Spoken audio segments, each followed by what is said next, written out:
We can run more than corners, B. Period. We could do like Little Willie, man, back in the day with all that number money. And run this goddamn city. If McNulty is arguably the main character of the show, then Stringer Bell is arguably the main villain, at least for the seasons he's around.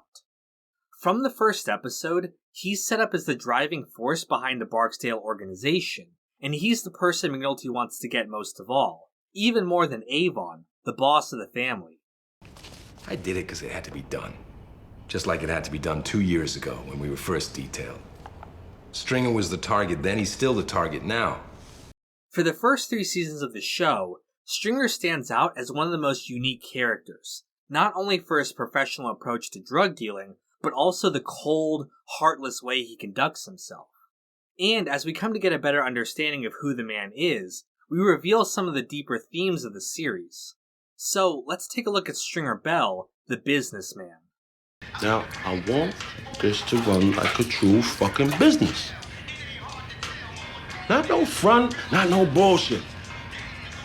Russell Stringer Bell is the right-hand man of Avon Barksdale, and the number 2 guy of the Barksdale organization. He handles the day-to-day operations of their drug empire, and it's generally assumed that he's more actively running things than Avon himself.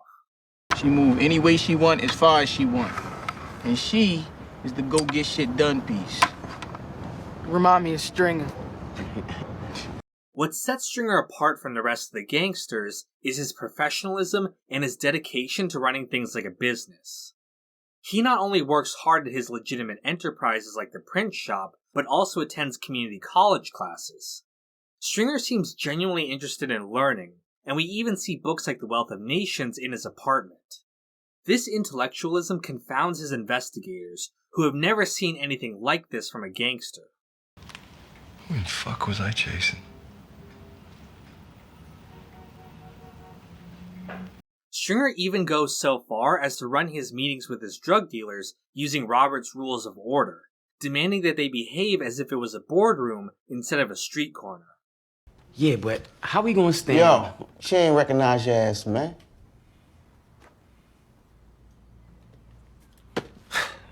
Stringer dreams of going legitimate, using the money that they make from drug dealing to fund actual businesses like their real estate development. To him, the streets are just a distraction, and he would prefer to insulate themselves and focus on making money. This attitude is at odds with his partner Avon, who only wants to be a gangster and hold his territory. Though they've worked together since they were kids, this difference in goals begins to fracture their relationship, to the point where they can barely relate to each other by the end. Yeah, forget about that for a while, man. You know, just dream with me. We ain't got a dream no more, man. We got real shit. We also see a difference between the two in the way that they deal with conflict. Avon, despite being a fierce warrior, values family and honor. His reputation is more important to him than anything, which is why he's so offended when Stringer violates the long-standing Sunday truce of Baltimore in an effort to kill Omar. Stringer, on the other hand, has no patience for such niceties. To him, honor and tradition mean nothing compared to their business objectives.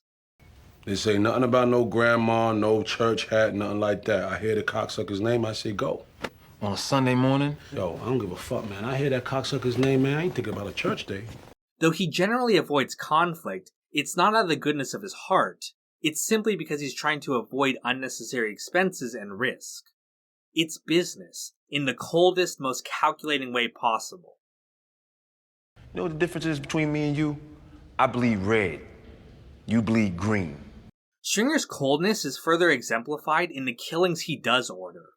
He ends up having Wallace and D'Angelo killed, both simply to eliminate any possibility of their becoming informants. Where the fuck is Wallace?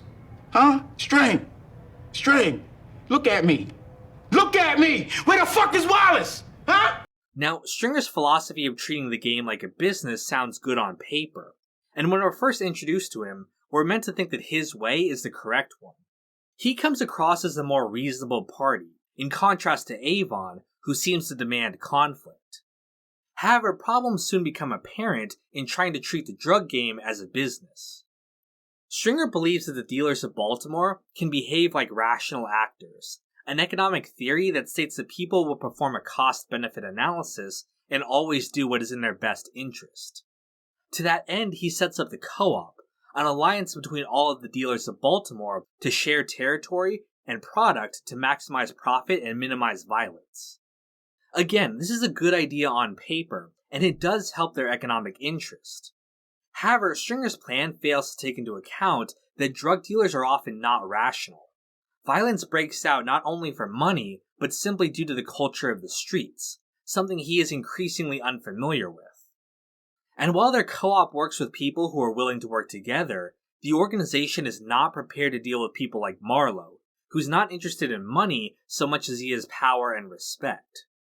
Stringer's obsession with his business theories and his inability to recognize the threat that Marlowe poses allows him to get the upper hand on the Barksdale organization. This ain't about your motherfucking business class either. It ain't that part of it. It's that other thing.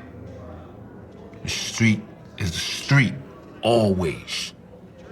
Now, Stringer's mistakes are of course caused in part by his distance from the streets. However, it's also caused by his arrogance. Perhaps because of his education, Stringer believes he can outsmart anyone. This has particular drawbacks when he deals with people like Omar or Brother Muzone, who can easily see through him. Now, if he'd have said, man, we ain't paying you, just be happy to live, I'd have been like, all right, they keeping it real. When he said, come on down for $5,000, I'm like, man, please. This is equally true for his legitimate dealings. Stringer thought that he had the smarts to run with people like Clay Davis, thinking he understood their game. However, he ends up being used by the politicians, who are able to extract massive bribes from him, naively believing that they are working together. This one time, I had this fella named Bell hooked up on this Howard Street condo thing. Boy, I tell you, we bled that motherfucker. This arrogance is also what ends up getting Stringer killed, and it's beautifully symbolized by the closing of doors. All throughout the show, we see Stringer ordering doors to be locked. Hey, yo, lock that door. Hey, yo, lock that door. Yo, you lock that door, right? Lock that door. Shut the door. Shut the door, man. String. Not now. It's Avon. Shut the door. It represents Stringer trying to control his world, just like he does with the drug game. When he tries to control Omar and Muzone and pit them against each other, they discover his manipulations and decide to take him out. When they ambush him in his building, he tries to escape but finds that all the doors are locked. He's ended up trapping himself through his own hubris and machinations, and it's what ends up getting him killed. However, Stringer's greatest sin of all wasn't his arrogance or his heartlessness. It was the fact that he fundamentally didn't understand himself or his place in the world. You know what, I look at you these days, you know what I see? I see a man without a country. Not hard enough for this right here. And maybe, just maybe, not smart enough for them out there. Stringer thought he could run the game like a legitimate enterprise, but not only was he too professional to deal with the streets, he was also too ghetto to really be a businessman. When Poot says something he doesn't like, Stringer gets in his face, despite his previous insistence that he run the meeting professionally. Do the chair know we gonna look like some punk-ass bitches out there? Motherfucker, I will punk your ass for saying some shit. String. What? Poop did have the floor, Shut man. the fuck up, man. This nigga too ignorant to have the fucking floor. And when it becomes clear that Clay Davis has been ripping him off, his instinct is to have him killed, despite the trouble that this would bring down on him. Despite his previous claims to be a businessman first and foremost, when he feels threatened, he has no other recourse but to act like a gangster. Overall, Stringer is caught between two worlds. His methods were too idealistic to deal with the realities of drug dealing, and his hood upbringing prevented him from ever really fitting in the corporate world. There's a scene where he gets an A- on his economics paper for his college class, showing that he was so close to his dream, but just not quite there. Stringer's delusions about himself are contrasted on the show with D'Angelo. All throughout the series, D was in conflict with Stringer. He rages against Stringer having Wallace killed, seeing him for the monster he truly was. And not only does Stringer have Dee killed, he even steals his girl from him. But D'Angelo demonstrates an understanding about who he is that Stringer just does not have. In the second season, Dee attends a book club in prison. They discuss The Great Gatsby and how the story applies to their lives. Dee believes that the lesson from Gatsby is that you cannot just reinvent yourself, and that your past will always be a part of you. He's saying that the past is always with us. And where we come from, what we go through, how we go through it, all this shit matters. There are many parallels between Gatsby and Stringer. Both men tried to throw away their pasts and forge new identities as legitimate businessmen. They both had a dream of a perfect future, but their dreams are what ends up destroying them. Now, that's not to say that no one can ever reform. That's the central theme of the third season, and we do see people like Cuddy manage to break away from their past. But Cuddy is honest about himself and realizes that he has to completely walk away from the game to change. Stringer, on the other hand, tried to have both, and in doing so managed to have neither. In the end, we realize that Avon's way was the right one. He understands who he is as a gangster and doesn't try to be anything more than that. It's why he's still a king at the end, even from prison. Because, as we'll explore in the next part, Baltimore doesn't just discourage anyone from trying to move beyond their circle. It actively crushes them.